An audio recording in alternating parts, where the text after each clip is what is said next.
আসসালামু আলাইকুম। বাংলার সংবাদে সবাইকে স্বাগত জানাচ্ছি। আমি নাইম ফাথুম মুবিন। সংবাদ শিরোনাম। ইন্নালিল্লাহ। পুরো মধ্যপ্রাচ্যে আবারও তৃতীয় বিশ্বযুদ্ধ ছড়িয়ে পড়েছে। জায়নবাদীরা কোনোভাবেই ইরানের হাত থেকে বাঁচতে পারছে না। ইরানের ইসলামী বিপ্লবী গার্ড বাহিনীর সদস্যরা তারা দখলদার ইসরায়েল এর বিরুদ্ধে ভয়াবহ কার্যক্রম চালিয়ে যাচ্ছে। দখলদারদের মাটির সঙ্গে মিশিয়ে দেওয়া হচ্ছে। পরিস্থিতি এতটাই তীব্র থেকে তীব্র আকার ধারণ করেছে যে সবকিছু নস্যাৎ করে দেওয়া হয়েছে। পরিস্থিতি এখন ভয়াবহ আকার ধারণ করেছে। আর এরই মাঝে আমাদের হাতে এসে পৌঁছেছে এই যুদ্ধের সর্বশেষ গুরুত্বপূর্ণ সবথেকে তাজা আপডেট সংবাদ আপনাদের জানিয়ে দিব। প্রথমে জানাবো ফের যুদ্ধ শুরুর আশঙ্কা ইরানের। যুদ্ধবন্ধে মার্কিন যুক্তরাষ্ট্রের সঙ্গে আলোচনায় অগ্রগতি হয়েছে বলে জানিয়েছে ইরানের স্পিকার বাঘের গালিবাফ। তবে তিনি দাবি করেছেন মার্কিন যুক্তরাষ্ট্রকে তারা বিশ্বাস করে না। তারা আমাদের সঙ্গে এর আগে আলাপ আলোচনার মধ্যে আমাদের বিরুদ্ধে হামলা শুরু করেছিল। মার্কিন যুক্তরাষ্ট্র এটি কখনোই গ্রহণযোগ্য হতে পারে না। এরপর জানাবো নিজ দেশেই নেতানিয়াহুর বিরুদ্ধে হাজার হাজার মানুষের বিক্ষোভ। ইসরায়েলের তেল আবিব শহরে দেশটির প্রধানমন্ত্রী বেঞ্জামিন নেতানিয়াহু এবং তার সরকারের বিরুদ্ধে বিক্ষোভে নেমেছে হাজার হাজার মানুষ। আজ ইরান ও লেবাননের সঙ্গে যুদ্ধের ইস্যুতে এই বিক্ষোভ শুরু হয় বলে জানা গেছে এবং এখনও বিক্ষোভ চলছে। এদিকে দ্বিতীয় দফা আলোচনা সোমবার পাকিস্তানে যাচ্ছেন যুক্তরাষ্ট্রের প্রতিনিধিরা। যুক্তরাষ্ট্রের প্রেসিডেন্ট ডোনাল্ড ট্রাম্প জানিয়েছেন যে ইরানের সঙ্গে দ্বিতীয় দফা আলোচনার উদ্দেশ্যে সোমবার ২০ এপ্রিল পাকিস্তানে যাচ্ছে যুক্তরাষ্ট্রের প্রতিনিধি দল। তারা আজ রাতেই পাকিস্তানে পৌঁছেছে বলে জানা গেছে। এবারে জানাবো হরমুজ প্রণালীতে মাইন অপসারণে রোবট পাঠাচ্ছে যুক্তরাষ্ট্র। হরমুজ প্রণালীতে মাইন অপসারণে অত্যাধুনিক প্রযুক্তি ব্যবহার শুরু করেছে যুক্তরাষ্ট্র। দেশটির সামরিক বাহিনী প্রণালীতে সমুদ্র রোবট পাঠানো শুরু করেছে। মার্কিন কর্মকর্তার বরাতে আজ ওয়াল স্ট্রিট জার্নালের এক প্রতিবেদনে এই তথ্য নিশ্চিত করা হয়েছে।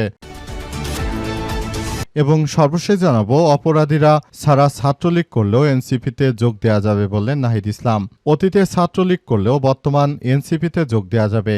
যারা আওয়ামী লীগের নেতাকর্মী রয়েছেন তারা চাইলে যে কোনো সময় এনসিপিতে যোগ দিয়ে আপনারা নিজেরা আমাদের দলে যুক্ত হতে পারেন বলে জানিয়েছেন জাতীয় নাগরিক পার্টি এনসিপির আহ্বায়ক নাহিদ ইসলাম। তিনি জানিয়েছেন যে আমরা সবাইকে নিয়ে একটি সুন্দর বাংলাদেশ বিনির্মাণ করতে চাই। এর জন্য আমরা সবাইকে নিয়ে সুন্দর একটি বাংলাদেশ গড়ে তুলতে চাই। কেউ চাইলেই এনসিপিতে যোগ দিতে পারবে, কোনো ধরনের সমস্যা হবে না। প্রিয় দর্শক, এতক্ষণ শুনছিলেন সংবাদ শিরোনাম, এবারে বিস্তারিত। তবে তার আগে বন্ধুরা অনুরোধ থাকবে এই সংবাদটিতে একটি লাইক দিন। এই চ্যানেলে আপনি নতুন হয়ে থাকলে আমাদের সংবাদটি দেখতে দেখতে চ্যানেলটি সাবস্ক্রাইব করে রাখুন। কমেন্ট করে বন্ধুরা আপনার মূল্যবান মতামত জানিয়ে দিন আপনি বিশ্বের কোন দেশ থেকে বা বাংলাদেশের কোন স্থান থেকে আমাদের সংবাদটি দেখছেন এবং শুনছেন। আর বন্ধুরা সংবাদটি আপনার সোশ্যাল মিডিয়া ফেসবুকে শেয়ার করে বন্ধুদেরও দেখার সুযোগ করে দিন।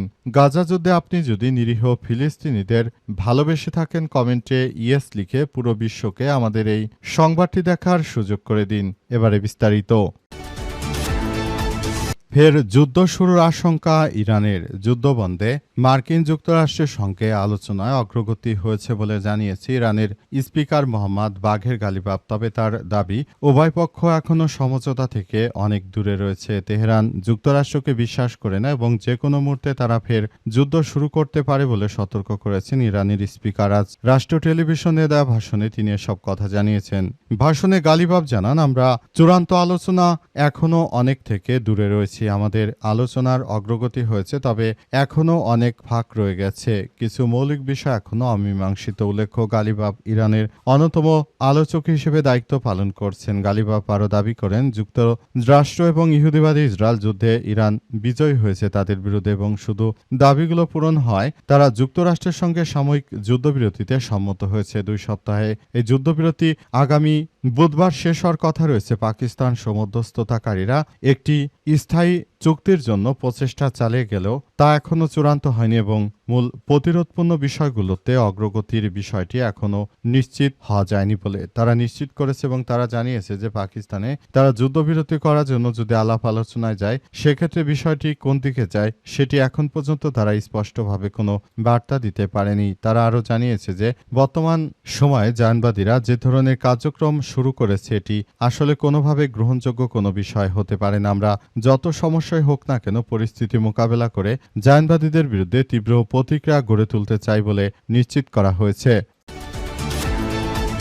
নিজ দেশে নেতানিয়াহুর বিরুদ্ধে হাজারো মানুষের বিক্ষোভ। ইসরায়েলের তেল আবিব শহরের দেশটির প্রধানমন্ত্রী বেঞ্জামিন নেতানিয়াহু এবং তার সরকারের বিরুদ্ধে বিক্ষোভে নেমেছে হাজার হাজার মানুষ। রাতে ইরান ও লেবাননের সঙ্গে যুদ্ধের ইস্যুতে এই বিক্ষোভ শুরু হয়। বার্তা সংস্থা এএফপিকে দেয়া এক সাক্ষাৎকারে বিক্ষোভকারী সাইম ক্রিভহ্যাক্স বলেছেন, ইরান ও লেবাননের সঙ্গে যুদ্ধ শুরু করার ক্ষেত্রে ইসরায়েল ভুল করেছে। তিনি অভিযোগ করেছেন যে নেতানিয়াহু দেশের জন্য নয় বরং নিজের আইনি জটিলতা এড়ানোর জন্য তিনি এই যুদ্ধ চালিয়ে যাচ্ছেন। নেতানিয়াহুর মতো কোনো কুখ্যাত সন্ত্রাসী তিনি আমাদের প্রধানমন্ত্রী হতে পারেন না বলে তারা নিশ্চিত করেছে এবং তারা আরও জানিয়েছে যে আমরা কখনো এই জায়নবাদী ইহুদিবাদী ইসরায়েলের প্রধানমন্ত্রী এই কুখ্যাত সন্ত্রাসীকে ছেড়ে দিতে পারি না। তিনি শুরু থেকে আমাদের দেশটাকে একটি ধ্বংসস্তূপের দিকে নিয়ে যাচ্ছেন এবং তার মতো কোনো সরকারই আমরা কখনো চাই না বলে নিশ্চিত করেছেন তারা। এবং তারা আরও জানিয়েছেন যে বর্তমান যে পরিস্থিতি চলছে তাতে করে জায়নবাদী দখলদার ইসরায়েলের প্রধানমন্ত্রী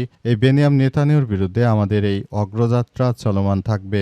ইতিমধ্যে তারা সব বিষয়গুলো নিয়ে খুবই উদ্গ্রীব হয়েছে বলে জানা যাচ্ছে এবং সমস্ত কিছু তারা দেখভাল করছে, ভবিষ্যতের দিকে তারা এগিয়ে যাওয়ার চেষ্টা করছে বলে নিশ্চিত করা হয়েছে। পরিস্থিতি যতই জটিল আকার ধারণ করুক না কেন দখলদারদের বিরুদ্ধে সর্বাত্মকভাবে কার্যক্রম চালিয়ে যাওয়া হচ্ছে। পুরো মধ্যপ্রাচ্য জুড়ে দখলদার ইসরায়েলি বাহিনী যে ধরনের কার্যক্রম শুরু করেছে এটি কোনোভাবে আসলে গ্রহণযোগ্য হতে পারে না। দখলদারদের বিরুদ্ধে আমাদের এই অগ্রযাত্রা অব্যাহত থাকবে এবং নতুন করে সবকিছু দেখভাল করার মধ্য দিয়ে আমরা এগিয়ে যেতে চাই বলে নিশ্চিত করা হয়েছে। ইতিমধ্যে দখলদার ইসরায়েলি বাহিনী ও মার্কিন যুক্তরাষ্ট্র তারা যে ধরনের কার্যক্রম শুরু করেছে তাদেরকে যথাযথভাবে শিক্ষা দিতে শুরু করেছে ইরান এবং এ কারণে পুরো ইসরায়েল জুড়ে বড় ধরনের বিক্ষোভের সৃষ্টি হয়েছে এবং জায়নবাদীদের চরমভাবে শিক্ষা দেওয়ার পর ইহুদিবাদী ইসরায়েলের প্রধানমন্ত্রী তিনি শুধুমাত্র নিজের ব্যক্তিগত স্বার্থ হাসিল করার জন্য এই যুদ্ধ বাঁধিয়েছেন বলে সাধারণ যারা ইহুদি রয়েছে তারা জানিয়েছে এবং তারা নেতানিয়াহুর বিরুদ্ধে বড় ধরনের বিক্ষোভের ডাক দিয়েছে। বর্তমান সেই বিক্ষোভ চলমান রয়েছে বলে নিশ্চিত করা হয়েছে। দ্বিতীয় দফা আলোচনা সোমবার পাকিস্তানে যুক্তরাষ্ট্রের প্রতিনিধিরা।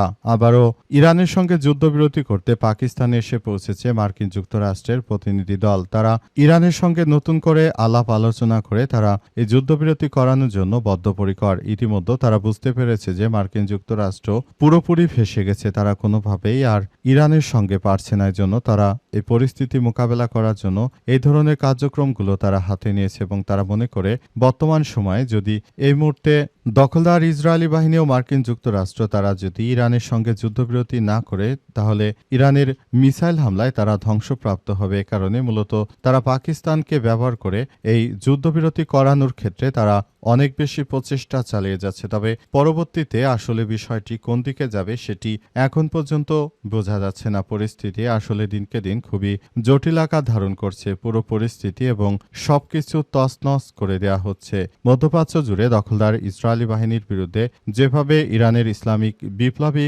গার্ড বাহিনী হামলা চালাচ্ছে, অতীতে এর আগে কখনো কোনো মুসলিম শক্তি তাদের বিরুদ্ধে এভাবে আক্রমণ চালায়নি। এই আক্রমণের ফলে মূলত দখলদার ইহুদিবাদীরা এখন পুরোপুরি ফেঁসে গেছে এবং দখলদারেরা তারা ধ্বংসস্তূপে পরিণত হয়েছে। এজন্য ইরানের সঙ্গে তারা যুদ্ধবিরতি করে আবারও পরিস্থিতি ঠিক করার জন্য অনেক চেষ্টা চালিয়ে যাচ্ছে। তবে ইরানের পক্ষ থেকে সাফ জানিয়ে দেওয়া হয়েছে তারা কোনো দখলদার বাহিনী কিংবা মার্কিন যুক্তরাষ্ট্র এদের কোনো বিষয়গুলো নিয়ে তারা কোনোভাবেই এই দায়িত্বশীল জায়গা থেকে সরবে না বলে নিশ্চিত করা হয়েছে এবং সবকিছু ধ্বংসস্তূপে পরিণত হচ্ছে। দখলদারদের কোনোভাবেই ছাড় দেবে না ইরানের ইসলামী বিপ্লবী গার্ড বাহিনীর সদস্যরা। পরিস্থিতি যতই খারাপ হোক না কেন তারা পুরোপুরি সক্রিয় অবস্থায় রয়েছে। যে কোনো মুহূর্তে তারা দখলদার মার্কিন যুক্তরাষ্ট্রের বিরুদ্ধে ভয়াবহ আগ্রাসন চালাতে শুরু করবে। হরমুজ প্রণালীতে মাইন অপসারণে রোবট পাঠাচ্ছে যুক্তরাষ্ট্র। মধ্যপ্রাচ্যে যে ধরনের ভয়াবহ কার্যক্রম চলছে দখলদার ইসরায়েলি বাহিনীকে কোনোভাবেই ছাড় দিচ্ছে না ইরানের ইসলামী বিপ্লবী গার্ড বাহিনীর সদস্যরা। এজন্য দখলদার ইসরায়েলিরা এবং দখলদার যুক্তরাষ্ট্র তারা পুরোপুরি ফেঁসে গেছে। পরিস্থিতি এতটাই ভয়াবহ আকার ধারণ করেছে যে তারা আসলে কোনোভাবেই কোনো কিছু করতে পারছে না। সবকিছু একদম ধ্বংসস্তূপে পরিণত হচ্ছে। পরিস্থিতি মোকাবেলা করার জন্য সবাই একসঙ্গে সঙ্গে কাজ করলেও পুরো মধ্যপ্রাচ্য জুড়ে যে ধরনের ভয়াবহ কার্যক্রম শুরু হয়েছে জায়নবাদীরা যা শুরু করেছে এটি কোনোভাবে গ্রহণযোগ্য হতে পারে না বলে ইরানের পক্ষ থেকে নিশ্চিত করা হয়েছে। তাই তারা হরমুজ প্রণালী পুরোপুরি বন্ধ করে দিয়েছে, কিন্তু শেষ পর্যন্ত হরমুজ প্রণালী খোলার জন্য তারা অনেক বেশি প্রচেষ্টা চালিয়ে যাচ্ছে মার্কিন যুক্তরাষ্ট্র এবং দখলদার ইসরায়েলি বাহিনী। কিন্তু হরমুজ প্রণালীতে ইরানের সামরিক নজরদারি থাকার কারণে পুরো বিষয়টি আসলে কোন দিকে যাবে সেটি এখন পর্যন্ত বোঝা যাচ্ছে না। পরিস্থিতি এতটাই ভয়াবহ আকার ধারণ করেছে যে জায়নবাদীরা পুরোপুরি ফেঁসে গেছে। তারা পুরো মধ্যপ্রাচ্য জুড়ে যে ধরনের আগ্রাসন শুরু করেছিল ইরান সবকিছু প্রতিহত করে দিয়েছে। মধ্যপ্রাচ্য জুড়ে জায়নবাদী, ইহুদিবাদী ইসরায়েল এবং মার্কিন যুক্তরাষ্ট্র তারা ইরানের বিরুদ্ধে কার্যক্রম চালাতে চেয়েছিল, কিন্তু তারা একটি কার্যক্রমও চালাতে সফল হয়নি। তাই তারা সেখানে রোবট পাঠিয়ে আবার একটি ষড়যন্ত্র করার অপচেষ্টা চালিয়ে যাচ্ছে। তবে তাদের এই ষড়যন্ত্র আসলে মোকাবেলা করা হবে বলে ইরানের পক্ষ থেকে নিশ্চিত করা হয়েছে। বর্তমান সময়ে তাদের বিরুদ্ধে সর্বাত্মকভাবে যুদ্ধ পরিচালনা করছে ইরানের ইসলামী বিপ্লবী গার্ড বাহিনীর বা আইআরজিসির সদস্যরা। তারা দখলদারদের বিরুদ্ধে বড় ধরনের কার্যকর পরিস্থিতি গড়ে তুলেছে এবং পুরো পরিস্থিতি অত্যন্ত জটিলভাবে হলেও সবকিছু এখন সম্পূর্ণ নিয়ন্ত্রণে চলে এসেছে।